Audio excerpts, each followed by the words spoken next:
Hey there, everybody, and welcome back. Today we are reading Swamp Thing number 3, and just a little catch up on what has been going on. In the last issue, we saw Swamp Thing taken from the swamp by some monsters that were called the Unmen, and they took him all the way to Eastern Europe. They don't say where, but they say it's in the Balkans. And they bring him to a castle where an old man named Anton Arcane told Swamp Thing that all he wanted was to give Swamp Thing back his humanity, and he wanted the body that Swamp Thing had because he was an old, frail man. And Swamp Thing loves this idea. He really wants to become human again, so he agrees to it. So Anton does just that. Swamp Thing becomes Alec Holland again, and the old man gets Swamp Thing's body. Of course, it's not that straightforward and simple. Eventually, Alec Holland finds out that Anton Arcane is an evil old man, and he's some sort of sorcerer who wanted Swamp Thing's body just for the power of it. So Alec is able to reverse the curse, and after they transform back into their original bodies, Anton and Swamp Thing have a fight, and Anton Arcane ended up falling to his death out of the window of his castle. And his unmen creatures that captured Swamp Thing in the first place, because they are so loyal, they followed Anton out the window to their own deaths. And on the last page of issue 2, we were left with a Frankenstein's monster-looking thing watching Swamp Thing creepily as he walked through the castle. So first things first, with issue 3, we see Swamp Thing standing on the ruins of some broken wood that's on fire. There is a very buxom woman with white hair and a black streak through it in his arms. You might know who that is if you are a fan of the series. We see in the background, the townsfolk look like they're coming with pitchforks and torches. And in the foreground, in the burning rubble, we see 2 ghastly white arms reaching out towards Swamp Thing and the woman. And this issue is written by Len Wein with art by Bernie Wrightson. And we see on the first page that the name of this issue is The Patchwork Man. And we see since the last issue, it seems Swamp Thing has stayed in the castle, even though no one's there and Anton is dead. Because on this first page, we see him staring out of one of the windows, looking down at the town below. And the narration says, "Dawn rolls in with a whimper, spreading shimmering fingers of scarlet across the snow-capped Balkan landscape like a blind man feeling his way. Below in the valley, the village is coming awake. Shutters are thrown open, kettles are set to boil. While midway up the mountainside, an increasingly familiar moss-caked figure gazes down at those dawn-touched rooftops with more than a tinge of regret." And Swamp Thing is thinking, humanity, friendship, they were almost mine again. So close. I came so very close. Then Swamp Thing begins to walk down the stairs of the castle, and as he's walking, he just happens to notice a door that has a light coming through it. And he thinks, that light coming from Arcane's laboratory, filled with chemicals, equipment, and maybe, just maybe, a chance to find a cure for my condition. So Swamp Thing gets all excited because the human version of him, Alec Holland, is a scientist, so he figures maybe he can make his own cure for whatever made him the Swamp Thing. So he goes in the room and he starts looking around at all the beakers and chemicals and stuff, and he thinks, it's hidden here somewhere, among the tubes and vials and beakers. Just a matter of putting the materials together in precisely the correct relationship But his thoughts are cut off because he's holding a big decanter of chemicals and it shatters in his hands because the Swamp Thing body is still new to Alec Holland and he doesn't quite understand his strength yet. And as he looks down at his hands, he thinks, no good. Hands too thick, too strong. And then he gets really angry because he realizes that this Swamp Thing body will not be able to create a cure for him. So like you do, he begins smashing everything in the lab. And he's thinking, damn, all of this material at hand, and all of it is useless. This body imprisons me in more ways than one, refuses to help me rid myself of it. So after he's done destroying all the stuff in the lab, he leaves the room and he's thinking, well, if I can't effect a cure alone, I'll find someone willing to work with me. I'll head back to the United States and begin to... Then suddenly the floor begins to crack and he begins to fall into it. And he thinks, what?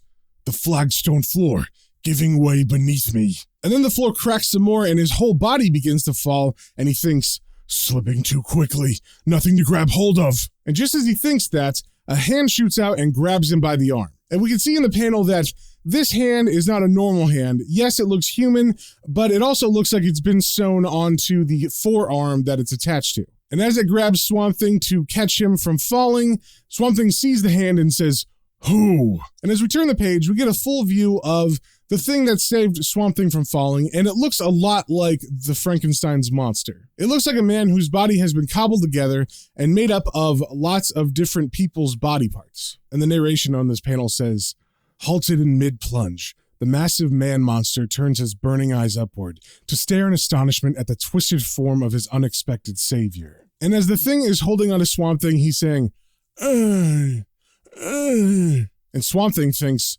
"One of Arcane's creations, broken free of his chains. But is he powerful enough to pull me out of this hole?" Then we get a close-up of their hands grasping one another, and it seems like Swamp Thing's body is an issue here because the Frankenstein is trying to grab onto him, but it seems like the monster's grip is slipping because Swamp Thing's skin is not human skin. And the narration says, "Gnarled fingers digging furrows in the mossy flesh. The patchwork figure strains to pull his awesome burden out from the yawning pit. Slowly, ponderously, gaining inch after precarious inch, the Swamp Thing rises upward. Then, with fatal suddenness, he is lost again into the darkness, leaving only scraps of rotted vegetation beneath the other's broken fingernails to attest to the rescue's failure." And as that narration said, Swamp Thing is definitely slipping out of this man monster's hands, and as Swamp Thing completely slips from them and begins to fall, he thinks, "My skin's too slippery. He couldn't maintain a grip. I'm falling. And Swamp Thing's not lying there. He falls a long way because apparently the floor that he was over was being held up by large vertical square wooden beams, except right where he stood. It seems that they missed a spot when they braced that part of the floor. So as he's falling, he of course hits a bunch of the bracing for these beams, and the narration says, "Like an obscene billiard ball, the moss-stamped monster plummets downward, coming from one aged timber to another, shattering them with his weight, falling, to smash with sickening finality into the spring-wet rocks below, there to lie silent and still, and terribly, terribly alone." And we see from this that Swamp Thing is completely knocked out, and he is covered by a bunch of wooden beams and stone from the floor above. Then we cut to a plane flying in the sky. And we find out that the person on this plane is Matt Cable. He has decided it was a good idea since last issue when he saw Swamp Thing flying away on a plane that he should follow it and track down Swamp Thing. So we cut into the cabin of the plane and we see that Matt Cable is sitting in one of the seats and he's petting the dog, which I guess they allowed on the plane. And he's saying, "Easy, Pooch, easy. It won't be much longer. According to our information, that black plane landed deep in the Balkan Mountains. So that's where we're heading to." And then he looks out the window, and in the window is the reflection of Swamp Thing's face because that's what he's thinking about. And we get his thoughts saying, "Because wherever that plane went, the Swamp Thing went as well. And I have a personal score to settle with that monster. The deaths of my friends Alec and Linda Holland." And they must have been really close to landing already as he's thinking this because the next panel is the plane landing and his thoughts continue saying, "That's why I had myself transferred to an Interpol assignment. For, if need be, I'll follow that killer creature to the ends of the earth." Then we cut to a man we've seen before. It is Mr. E, the leader of the evil group known as the Conclave, and he is watching a TV that's showing a picture of Matt Cable's plane landing. And he's saying, "Excellent. Our good Lieutenant Cable has reached his destination, and wherever he travels, unbeknown to him, the Conclave will be with him." Then we come back to Matt Cable, who has gone into town, and it seems like he's just going door to door and asking people if they've seen a Swamp Thing. And Matt Cable quickly learns that this is not America. People are not just going to answer their door for random strangers and give them information, even if they are with Interpol. And as Matt Cable goes door to door and keeps getting rejection after rejection, the narration says, "It's said 99% of all police work is investigation. So it's not unusual for the anxious security agent to begin his relentless hunt for the Swamp Thing with the residents of the local town. Doors are opened and questions are asked, but the answer is always the same. Silence. Cold, unapproachable silence." But even though Matt Cable is getting nothing, he's not deterred. He keeps going to different places, and finally he ends up at the local clinic. And as he walks through the door, he sees a woman who is giving medical treatment to a child's broken arm. And as he walks in, she sees him and says, "Come on in. Is there something I can do for you, mister?" And Cable says, "Cable, Matt Cable, and I'm stunned.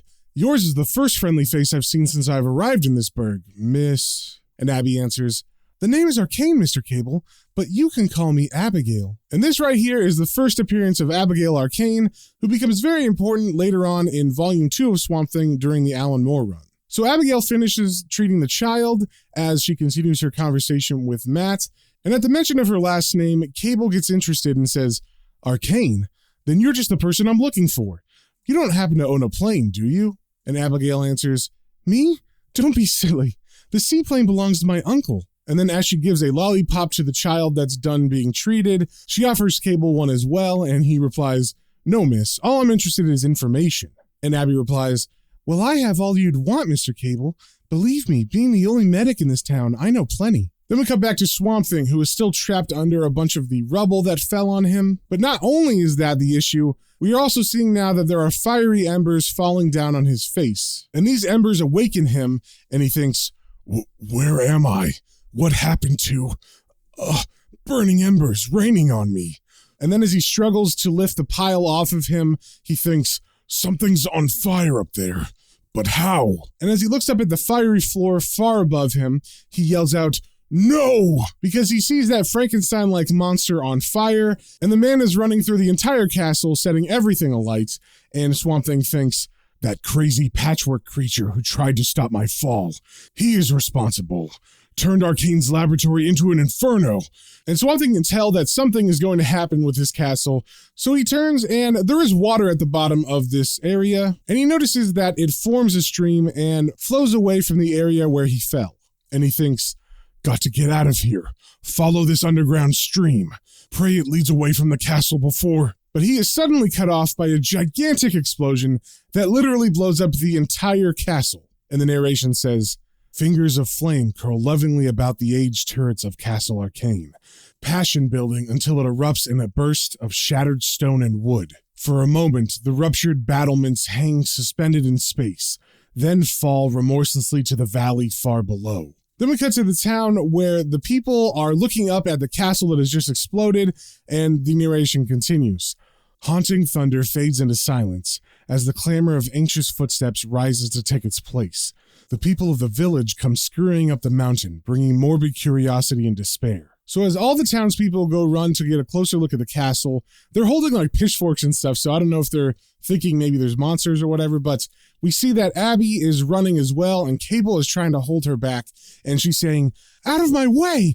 My uncle's in there! He needs me! And in case you missed it, she is in fact Anton Arcane, the bad guy from the last issue's niece. So as Cable tries to hold her back from rushing towards the castle, he says, if he was in there, lady, he's beyond needing anything. Calm down now, Abigail, calm down. And as Abigail struggles to break free of his grasp, she says, You don't understand, Cable. He was all the family I had. And then it looks like Cable grabs her by the shoulders and maybe shakes her a little bit as he says, but I do understand, Abigail, maybe more than you could know. And then it seems like that snaps her out of it. And as they watch the villagers run by, Cable continues, you see, I lost something in that Holocaust too. Something I've searched for across the face of the world. The killer of the only two friends I've ever cared for. A heartless, hideous monster in many different ways. Yeah, we both lost something in that fire, Abigail. And God forgive me, I'm not sure who's lost more. Then we cut to the Frankenstein-like monster that Swamp Thing called the Patchwork Man, and it seems that while he was on fire as Swamp Thing was escaping, he must have jumped down where Swamp Thing fell and gone in the water and followed it out as well. Because we're seeing him pull himself up onto a rock as the stream reaches its end, and the narration says, how long has it been since you fell into the water? How long have you drifted, tossed by the gentle tide? How long? It does not matter, for you feel the land beneath your misshapen feet once more, ruptured rock and sod, and you are free to move again. To move. Then we see the Patchwork Man stand up, and he begins to walk through some trees, and as he does, the narration continues. Free, to pick your way through the winding forest pathways, to retrace steps you somehow know you have trod before. You walk, and something tugs at your beclouded brain. And then we get a cool scene here where we get 3 panels of the Patchwork Man walking forward towards us, and those tall vertical panels are hovering over the white background, and in between them, we see a man walking up who looks like he's from Indiana Jones or something. He has a cane, and he has a suit on that looks like you'd wear it to a safari in Africa, and the narration continues. Something flickers before your hazy eyes like a dying flame, something that rekindles the memories. And we see that this safari-looking man is actually the Patchwork Man when he was still alive and human. And his memory has been jogged because he is walking the same path as right before his death when he was alive. And the narration says, you remember walking, a different day, the same forest. You were walking, hurrying home. You had been away for too long from your village, from your daughter, and now the people from the government were going to take her. But you would not let them steal the one thing you loved. You would fight them if you must, and failing that, you would take the child and run. You moved swiftly through the forest, your heart pounding in your chest. Then your heart stopped, and the world exploded into darkness. And we're seeing as this man was walking, all of a sudden the ground beneath him explodes. And the narration continues. You came to love the darkness. It nurtured you, kept you safe. You embraced the black for a time without time, until agonizing slivers of light slashed through the velvet to rouse you from your sleep. So over that narration, we had a panel of complete darkness like he was dead, and then all of a sudden, we get a POV shot of what his eyes are seeing as they begin to open, and there's a silhouette of an old man leaning over him with a giant surgical light behind him, and the old man is saying, Gregory, at last, you're awake. And then we get a much clearer panel as his vision returns fully, and it's still from Gregory's POV, but we see a man that is familiar to us from the last issue. It is Anton Arcane, and he is unwrapping the bandages from Gregory. And he's saying, Gregory, my brother, I should have warned you to avoid the ancient minefields in the forest. You could have been killed. It's fortunate I heard the explosion and decided to check it out. Your, body might still be lying there as fodder for the wolves. There wasn't much left of you, you realize.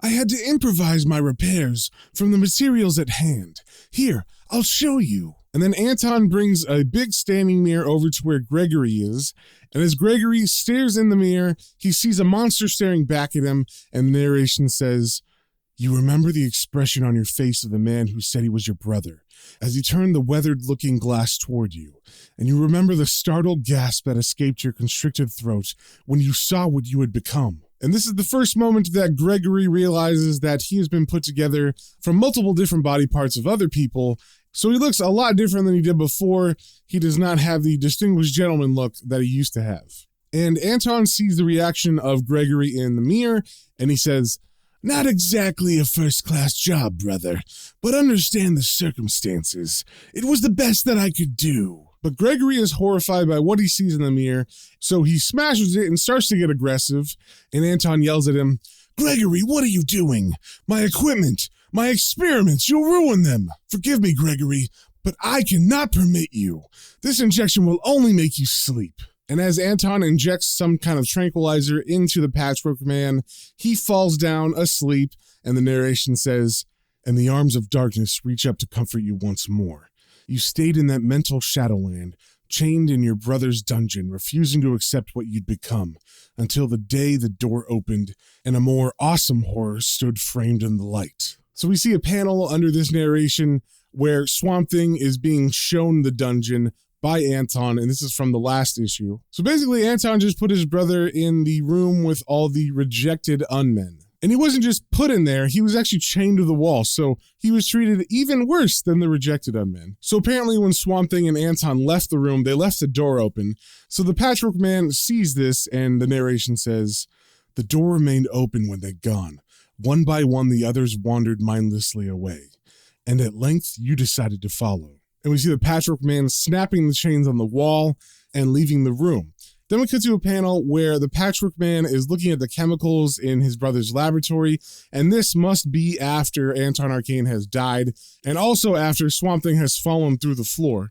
And the narration says, When you lost the mossy behemoth to the angry castle depths, you discovered your brother's laboratory, and your curious meddling turned the old steel structure into a blazing hell. And then we get a panel of him surrounded by fire as the chemicals react and burst into flames, which catches us up to where we are right now, where he is walking through the woods around where that stream ended. And the narration says, Now your mind is muddled, unable to face the past. You stumble along on a half-forgotten quest, until a sudden sound turns you from your task. And the sound he's hearing is the sound of two people walking and talking, and those two people are Abby Arcane and Matt Cable. And the second that the Patchwork Man sees Abby, he remembers her as his daughter. And we get a really cute panel of her as a child and looking at him and smiling from his point of view, and the narration continues. And a fragment of your jumbled memory snaps firmly into place. She is different somehow, but you cannot forget her eyes, or the ivory in her hair. She is your daughter, the one you've come to save, and you will not let them keep her from you. So it seems upon seeing her, he is put back into the mindset of how he was right before the explosion when he was trying to save his daughter from the government taking her away. And it kind of works here because Matt Cable is part of the government, so in a roundabout way, it does make sense. So the Patchwork Man walks out and reveals himself, and when Abby sees him, she says, Cable, what in God's name? And when Cable sees it, he says, it's that swamp. No, it's something else, but I won't let it touch you. And even though Matt just said that, the Patchwork Man walks forward and smacks Matt in the face and momentarily knocks him out. And in her haste to get away from the Patchwork Man, Abby has fallen down, and then I guess she fainted because in the next panel, when the Patchwork Man is picking her up off the ground, she is passed out. And the narration says, the girl goes limp in your arms, soft, helpless, and you remember what you swore. You will take the child and run. So the Patchwork Man does just that. He throws Abby over his shoulder, and he begins running away from where Matt Cable is knocked out. And as he does, Matt Cable comes to, and he begins to pull himself up, and he sees the Patchwork Man running away, and he notices there's something over his shoulder, and he says, Abigail? And as we turn the page, we see the Patchwork Man has returned back to the river that he came from, and we see there is a bridge crossing the river. And as he's about to walk over that bridge, the narration says, but where will you run? What confused destination hides within your mind as you shamble through the foliage and find yourself once more on the bank of a familiar stream? For a moment, you hesitate.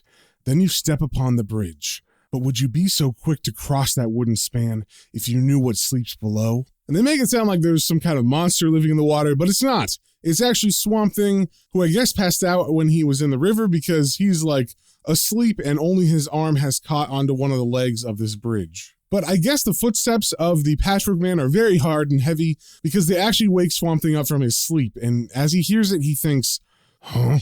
Something moving above me. People. And then he peeks out from under the bridge and he sees the Patchwork Man holding the passed out Abby Arcane in his hands. And he thinks, no, not people. It's the creature from Arcane's castle. Somehow, he managed to survive the explosion as well. But what is he carrying? A girl, one of the local villagers, unconscious in his arms. Better take her away from him before he does her harm. And I have the unpleasant suspicion he won't be too fond of that idea. So Swamp Thing crawls out of the water and climbs up onto the bridge. And as he does that, the Patchwork Man turns around because he hears this. And the narration says, you turn at the noise behind you to see the mossy being whose life you sought to save rise from the water's depths. And you think that here, at last, someone who will understand. So the Patchwork Man is not like intimidated by Swamp Thing at all. He is actually thinking that Swamp Thing is his friend and he will understand what's going on. But that is not the case. As Swamp Thing approaches, he thinks, he's putting the girl down. I have to check on her before I do anything about him. And the reason the Patchwork Man is putting Abby down is because he's trying to communicate with Swamp Thing and he can't really talk, so maybe he's trying to do charades or something like that with his hands. But before he can really do any of that, Swamp Thing comes over and checks on the girl and he thinks, she's out cold. Shock probably. And the second that Swamp Thing touches Abby, the monster becomes enraged and the narration says, then you see he's no better than the rest. And discovering this, you act. No one, no thing is going to steal the one you love. So he actually hits Swamp Thing back with two hands, and a fight begins between them. And the Patchwork Man actually goes straight for Swamp Thing's neck like he's going to strangle him. And he definitely means to kill Swamp Thing. And as he's being strangled, Swamp Thing's thinking, he's gone crazy, trying to strangle me for touching the girl. And despite his looks, he's strong enough to succeed. And in the panel under this last thought, the Patchwork Man has Swamp Thing by the neck, and he has pushed Swamp Thing over to the railing and is bending him backwards over it. And it's super intense. It looks like he might actually succeed, and it seems like Swamp Thing's really having a hard time breaking free. But he eventually does get his foot up between him and the Patchwork Man, and is able to push the Patchwork Man away. And as he does this, he thinks, gotta get some leverage, put my weight behind it, and break his grip before he breaks my neck. And as the Patchwork Man flies backward from the push, the narration says, you reel back beneath the thrust of a moss-caked foot, but something stops you before the battle can begin anew. And the something that stops the Patchwork Man is the approaching of an angry mob. It is made up of all the villagers down below, and it seems that Matt Cable has told them that a monster has stolen Abby, so they have come with pitchforks and torches and guns, and they aim to get her back. So as Matt Cable comes upon the scene of the fighting between Swamp Thing and the Patchwork Man, he says, there he is, men. I told you we'd find him with the Swamp Thing. Then that monster didn't die in the castle fire. So as the Patchwork Man sees the men approaching with their torches and pitchforks, the narration says, it comes back to you then. The reason for all this senseless fighting. You must save the girl at any cost, and nothing will stand in your way. So as he tries to pick Abigail up to run away from the people, Swamp Thing comes up behind him and he reaches for Abby as well, but the Patchwork Man is not having any of that, and he strikes Swamp Thing one more time, and with this blow, it actually knocks Swamp Thing through the railing like it breaks apart, and he falls into the river. So now, having taken care of Swamp Thing, the Patchwork Man picks Abby up and begins running across the bridge, and the narration says, you run, but they are upon you in an instant, baying dogs yapping at the heels of a far from helpless fox. They have not changed. The people of your village still seek to take the only thing that gives you meaning in your haunted life. If not through legal means, then through savage, unreasoning violence. Violence that could destroy the innocent burden you carry, and you will not permit that to happen. So in an act of desperation, the Patchwork Man sets Abby down, and we see how strong he is because he takes hold of one of the boards on the walking planks, and he just lifts up an entire section of the walkway, and that stops all the people from attacking. Some of them even fall into the water. So the Patchwork Man is able to escape. But the villagers don't only see the Patchwork Man. Now that the bridge is broken, they can't follow the Patchwork Man, but they can see Swamp Thing standing in the water below. So they begin shooting at him, and even though they hit, of course we know that bullets don't do anything to Swamp Thing. So he's not really paying attention to them as he thinks, he's taken the girl, escaped, and it seems the local folk don't care who they blame for the damage done to their bridge. And I think I ought to find that Patchwork Man before they do. It won't take them long to find another way across. So Swamp Thing leaves the villagers as they're trying to find another way across the river, and he ends up going the same way as the Patchwork Man did. And we actually cut back to the Patchwork Man where he is still holding a passed out Abby, but now he has come out of the forest, which is now made up of charred and smoldering rubble. And he sets Abby down to lean her against one of the beams, and the narration says, there is only one safe haven for you now, one place you can call home. You rest the girl gently on the ash-dusted earth, and you begin to dig for the castle. So it seems like the Patchwork Man is trying to find the castle, like he doesn't quite understand that it's completely gone now. And as he digs, we see that Abigail begins to wake up, and as she comes to, she says, where am I? What happened to? And as she opens her eyes, she sees the Patchwork Man is digging through the rubble, and she says, now I remember, that monster kidnapped me. I have to stop him somehow. So she picks up a smoldering stick and she walks over to the Patchwork Man and she hits him as hard as she can on his back. And the narration on this panel says, you hardly feel the smoking timber as it smashes against your back, but you are angry just the same. And we see that the Patchwork Man has turned around and is very angry at her for hitting him. And I guess he's kind of defaulting to his old parenting modes because he raises his hand to strike her and the narration says, a child, however precious she is, must be disciplined when bad. You raise your hand to strike her, but the blow never falls. So as the Patchwork Man was about to bring his hand down, Swamp Thing arrives and grabs his arm. And then Swamp Thing backhands him with one of his fists, and the narration says, and for the first time in this twisted, mismatched body, you know what it is to feel pain. And then Swamp Thing continues his attack by lifting the Patchwork Man in the air, and the narration continues. The Swamp Thing lifts you, batters you, smashes you against the black charred structure. and deep within the wreckage, something gives way. And we get some panels under that narration. We get some panels that show a bunch of stones and wood falling, and that, I'm assuming, is them falling into that area that Swamp Thing actually fell into at the beginning of this issue, where there was a big cavern with the stream underneath the castle. So as the rubble begins to fall around them, the piece that Abby is actually sitting on begins to fall down as well, and she yells out, "Help me! Please, I'm falling!" But as we turn the page, we see that Abby is actually able to catch herself on a beam that did not fall. So she is hanging by her arms over this pit, and the fight between Swamp Thing and the Patchwork Man stopped the instant she cried out, and they actually went over to where the beam is, and they're looking at her trying to figure out how to save her. And she's yelling out, "Please, help!